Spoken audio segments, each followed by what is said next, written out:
meu irmão, minha irmã. É o programa Voz da Igreja, começando mais uma vez. Obrigado por você estar conosco neste programa, nesta emissora. Bebendo da Fonte é o nosso primeiro bloco. Estamos iniciando o mês de setembro, mês da Bíblia, aqui no Brasil, desde 1971, começando na Arquidiocese de Belo Horizonte, quando ela completava os seus 50 anos. De lá para cá, setembro é para nós mês da Palavra de Deus, mês em que nós vamos nos debruçar em família, em grupos, em comunidade, para mergulhar ainda com mais gosto e sabor no mistério da Palavra de Deus contida nas Sagradas Escrituras. Quero convidar você a beber da fonte. Vamos meditar e mergulhar no Evangelho que vamos ler neste domingo, o primeiro domingo do mês de setembro, que para nós, na Igreja Católica, é o 23º domingo do tempo comum. Vamos ler o texto de Mateus. Mateus, capítulo 18, versos 15 a 20. Mateus, capítulo 18, versos 15 a 20. Naquele tempo, disse Jesus a seus discípulos: se teu irmão pecar contra ti, vai e corrige-o, só tu e ele. Se ele te ouvir, ganhaste teu irmão. Se ele não te ouvir, toma contigo mais uma ou duas pessoas, de modo que toda a questão seja decidida sob a palavra de 2 ou 3 testemunhas. Se ele não os ouvir, dize-o à igreja. Se nem mesmo a igreja ele ouvir, seja tratado como se fosse gentio ou publicano. Em verdade vos digo, tudo o que ligardes na terra será ligado no céu, e tudo o que desligardes na terra será desligado no céu. Eu vos digo mais isto: se 2 de vós na terra concordarem em pedir alguma coisa, isto lhes será concedido por meu Pai que está nos céus. Pois, onde 2 ou 3 estiverem reunidos em meu nome, ali eu estarei no meio deles. Meu irmão, minha irmã, um texto precioso este que nós ouvimos, do capítulo 18 de São Mateus, o evangelista deste ano litúrgico. Aqui estamos no contexto do chamado Sermão da Comunidade. Jesus vai dando instruções aos seus discípulos.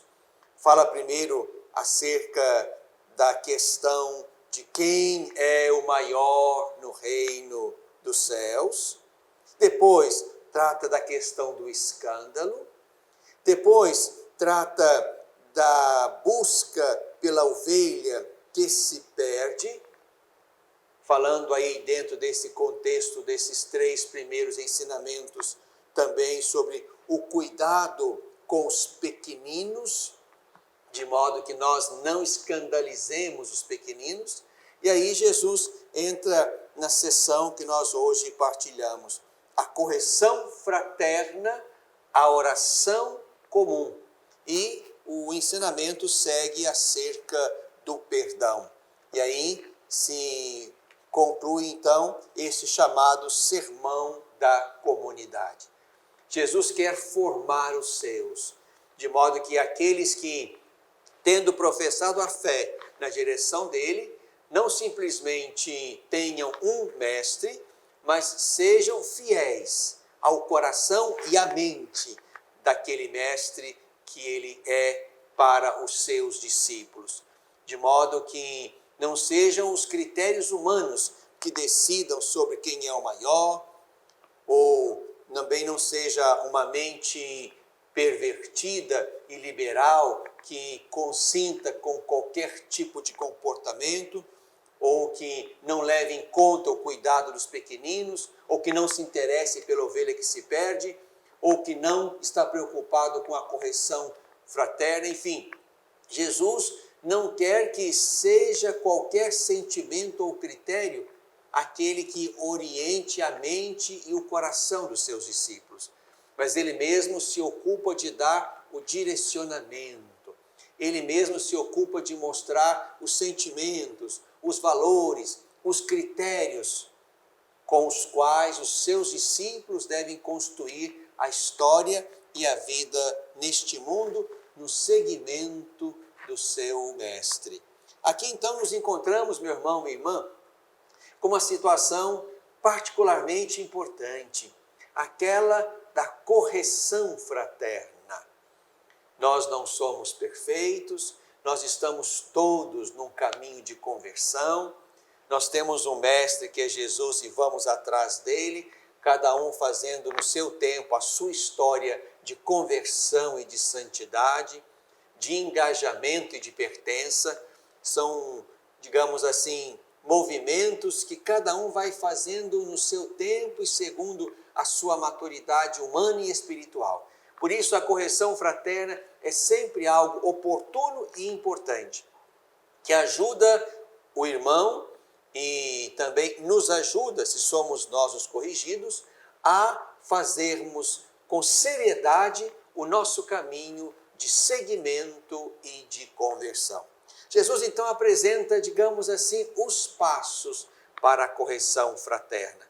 E são passos muito importantes, passos que respeitam a dignidade, respeitam a liberdade, respeitam a privacidade.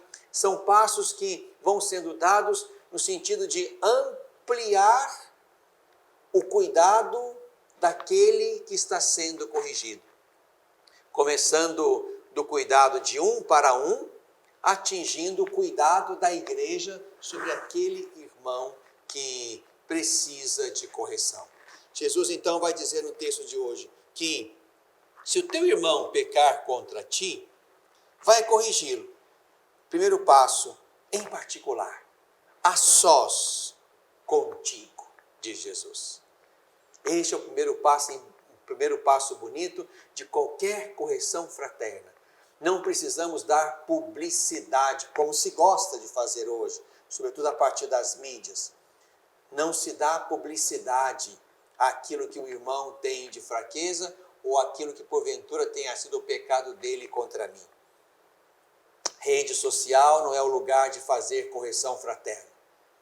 É preciso que nós entendamos aqui esse primeiro passo, em particular, para demonstrar um afeto pessoal com aquele irmão e com aquela situação. Se, no particular, um a um não for possível, então, tome 2 ou 3 pessoas, 2 ou 3 testemunhas, para que aquela questão e aquela correção seja cuidada também por outros olhares e também por outros amores, que vão interferir para que aquele irmão seja corrigido do jeito certo, percebendo-se amado e percebendo que a atitude dele está na contramão de atitude de outros irmãos que pensam melhor porque pensam em comum. Por isso, 2 ou 3 testemunhas para que de fato se perceba que há ali um fato errado, julgado como tal, não por uma cabeça, mas por 2 ou 3. Este é o segundo passo. E se nem aí, portanto, aquele irmão se converte, reconhece o pecado e muda, então aquele irmão é confiado à igreja. É importante perceber que aquela missão que Jesus concedeu lá no capítulo 16 de Mateus a Pedro, a missão das chaves, ligar e desligar, aqui ela aparece como missão da igreja.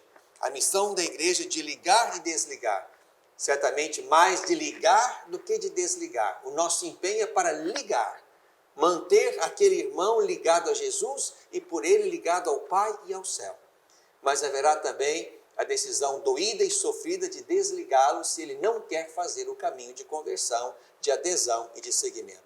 Aqui, portanto, a igreja toma para si o cuidado daquele irmão, investe nele na correção, na palavra, na oração, a fim de que ele perceba que é possível tomar um outro caminho.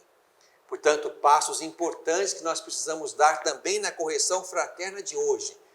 O particular, com alguns poucos e com a mediação da igreja. De modo que só aí, se não houver de fato vontade de mudança, aí então, doidamente, sofridamente, se estabelece o desligar. Mas há ainda alguma coisa a fazer, mesmo que se esbarre na última instância que é a igreja. E o a fazer é exatamente rezar. É assim que vem o ensinamento final de Jesus no texto que ouvimos, não é? É preciso entender que onde 2 ou 3 estiverem reunidos no nome dele, ele vai estar ali no meio deles. E tudo aquilo que 2 ou 3 reunidos estiverem de acordo e pedirem isso ao Pai, o Pai vai conceder. Então, diante de uma resistência à conversão, a oração também é algo, é remédio importante que põe graça no coração daquele irmão que, endurecido no pecado, resistente à conversão, será ajudado também pela via espiritual, quando a igreja, ou 2 ou 3, rezam por ele, a fim de que essa oração também ajude no processo de conversão. Aprendamos de Jesus, irmãos. Precisamos fazer correção fraterna sempre, mas do jeito certo. Repito e termino. Rede social não é lugar de fazer correção fraterna. No coração deste tempo.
Coração deste tempo.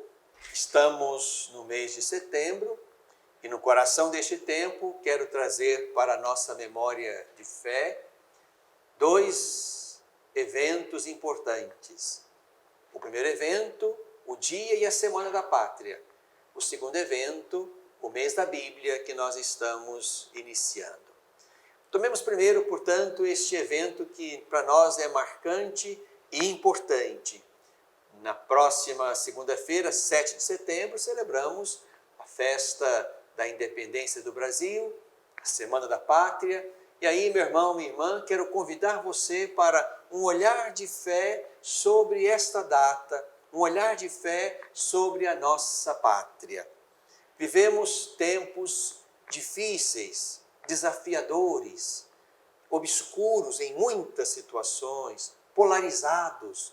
E é preciso aqui que, de fato, meu irmão, minha irmã, nós tenhamos um olhar de fé que nos ajude a interpretar a realidade a partir de Cristo, a partir do reino, e nos ajude também a ter uma presença profética, de modo que anunciemos sobre o nosso tempo, o nosso país, aquilo que de fato esteja em comunhão e seja coerente com o mistério do reino.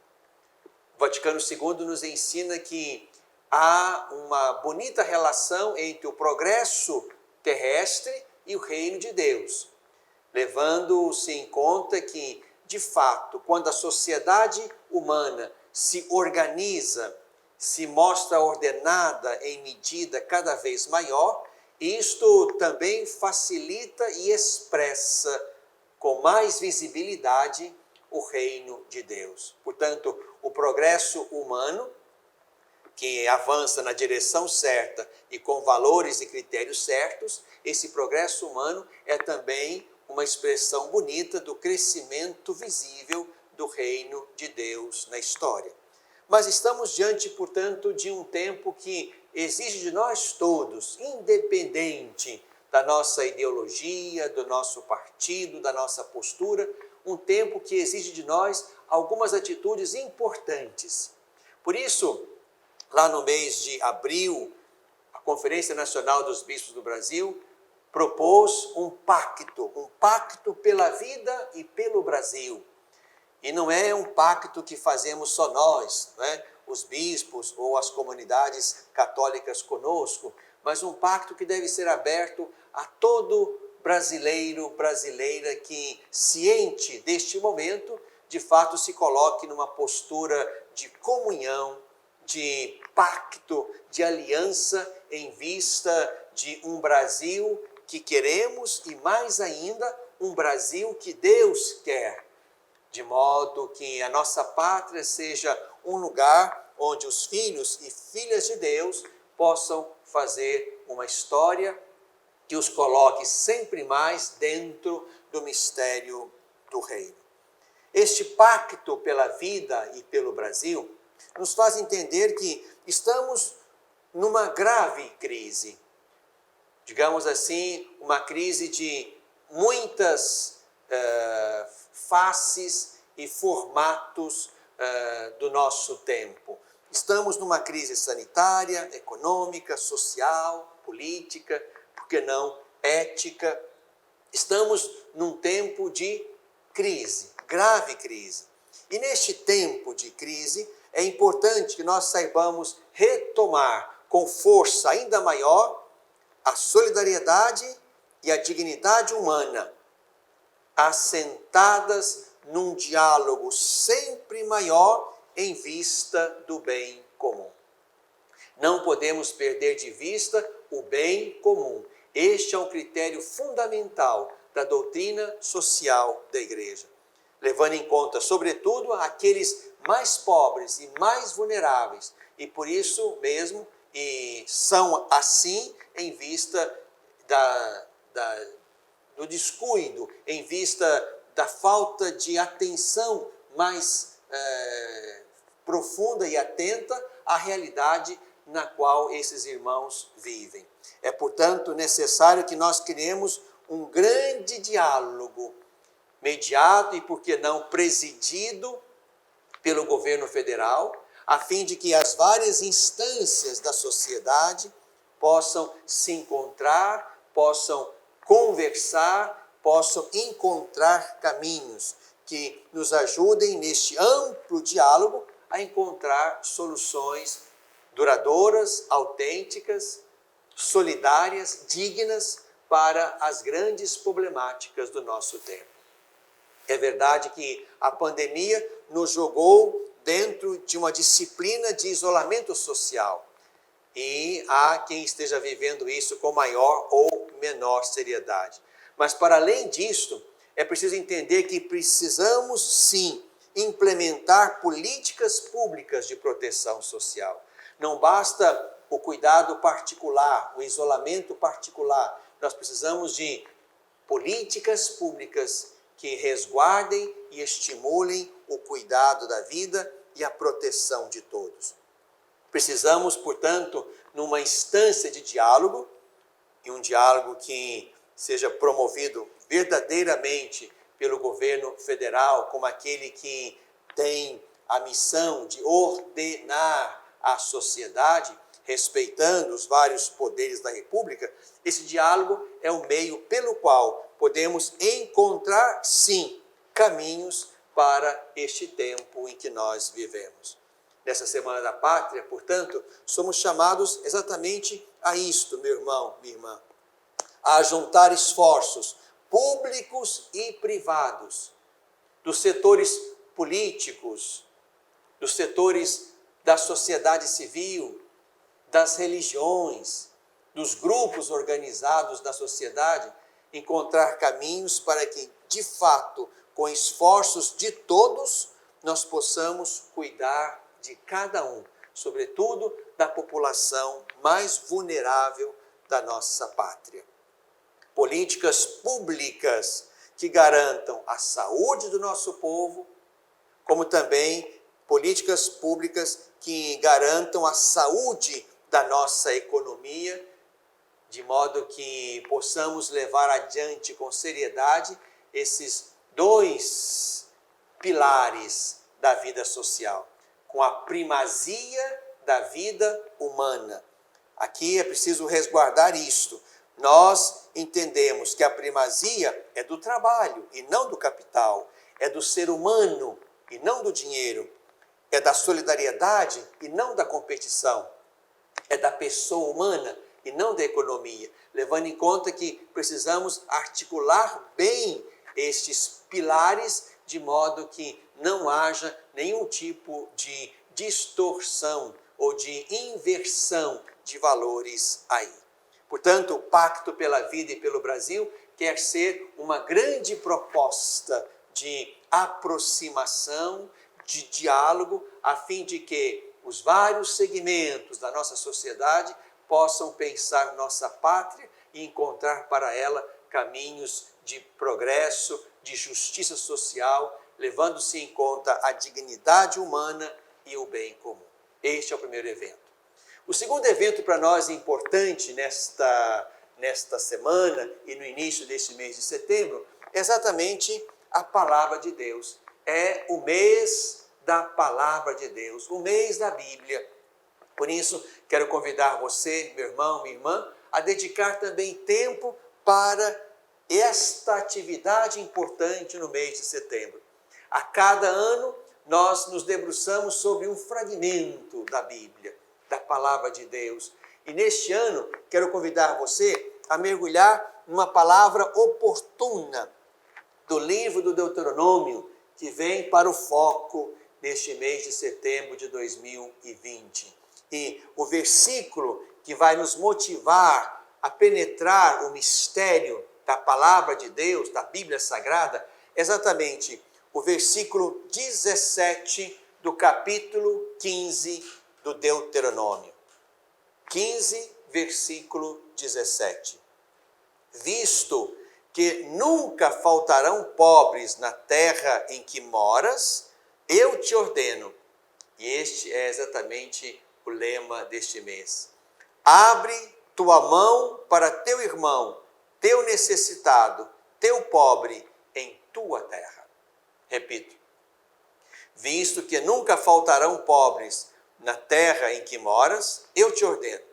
Abre tua mão para o teu irmão, teu necessitado, teu pobre em tua terra.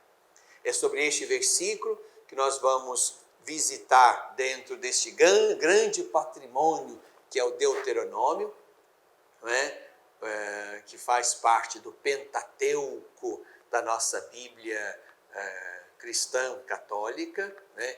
Gênesis, Êxodo, Levítico, Números, Deuteronômio. Estes são os 5 livros que formam o chamado Pentateuco.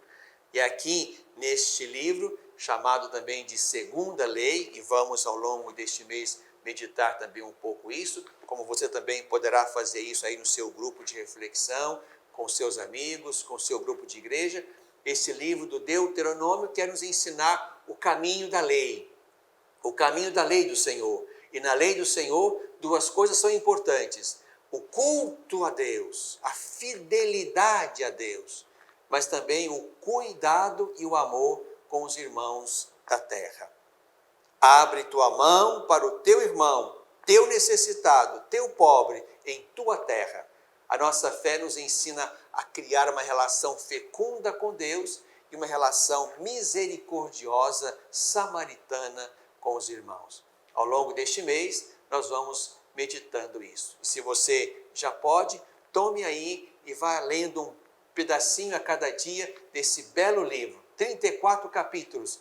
E é aí que nós vamos beber ao longo deste mês desta sabedoria que desce do alto, no coração deste tempo. Superar uma tempestade em sua vida familiar é encontrar um lar provisório. Uma família que a acolha por um tempo, enquanto sua própria família se reestrutura para recebê-la de novo. Essa é a proposta do Serviço Família Acolhedora: transformar as dificuldades de hoje em possibilidades de futuro. Serviço Família Acolhedora. A tempestade passa, a vida continua. Participe e faça a diferença.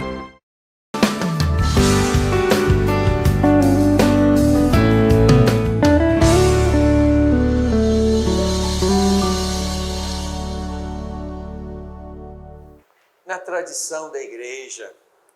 tradição da igreja, aprendemos a Lectio Divina, a leitura orante da palavra de Deus. E talvez possa ser este exatamente o nosso exercício ao longo deste mês de setembro, voltando-nos para o livro do Deuteronômio, onde vamos aprender também que a nossa relação com Deus passa necessariamente pelo cuidado dos irmãos.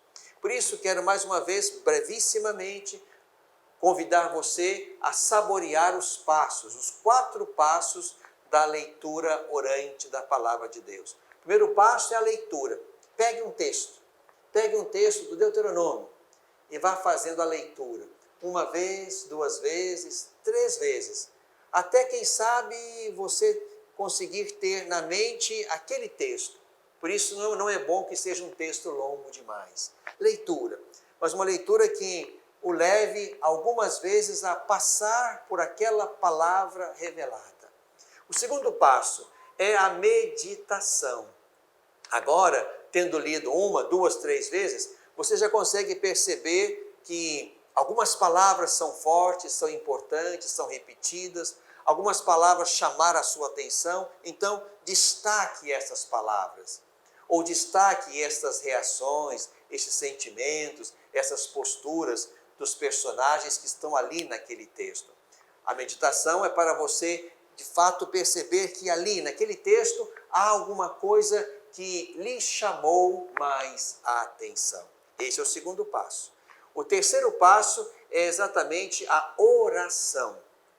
Tendo lido, tendo destacado palavras, sentimentos, reações, alguma coisa então fica para você como algo que se pode pedir a Deus, diante daquilo que impactou a sua mente e o seu coração, como coisa boa, a ponto de pedir isto a Deus, ou como coisa ruim, a ponto de desejar se converter também daquela coisa ruim, daquele mau exemplo, daquilo que está ali como alguma coisa que precisamos vencer em nós. Então, nesse terceiro passo, nós nos colocamos numa atitude verdadeira de oração, dirigindo-nos a Deus para pedir aquilo que nos convém ou para nos pedir também o seu auxílio na conversão que precisamos realizar ainda. E o quarto passo é exatamente a contemplação, quando a gente se silencia diante daquilo que lemos, meditamos e rezamos, esperando, digamos assim, uma consolação, esperando uma moção do Espírito, esperando um consentimento do nosso coração de que valeu a pena aquilo que fizemos até ali, assentando-nos no silêncio para que Deus também possa falar ao nosso coração. Leitura, meditação, oração, contemplação. Faça isso, comece a fazer isso e você vai perceber que nesses passos Deus também vai falando ao seu coração. Na tradição da Igreja.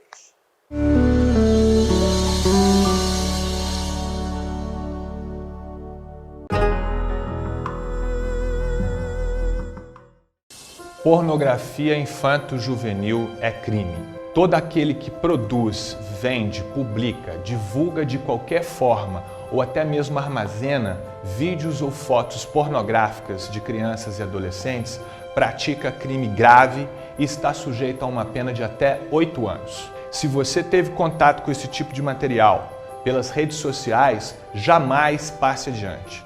Não divulgue e nem guarde essas imagens criminosas. Denuncie quem publicou ao promotor de justiça ou à polícia. Defender a criança é responsabilidade de todos nós, todos contra a pedofilia.